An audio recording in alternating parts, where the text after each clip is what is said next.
Mata kepada ciptaan, hati kepada pencipta.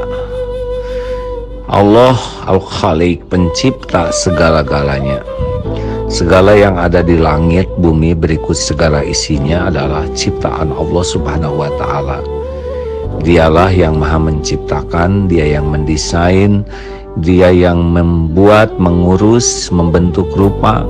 Semua yang ada adalah ciptaan Allah untuk menunjukkan kemahabesarannya. Seyogianya kita melihat apapun di alam semesta ini, mendengar, merasakan, langsung ingat kepada penciptanya.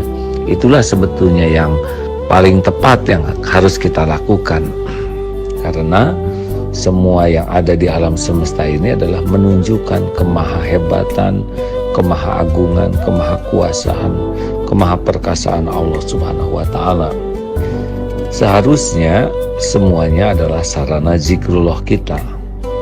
Allah yang menciptakan semua ini untuk melayani kita sebagai hamba Allah agar bisa mengabdi ke Allah.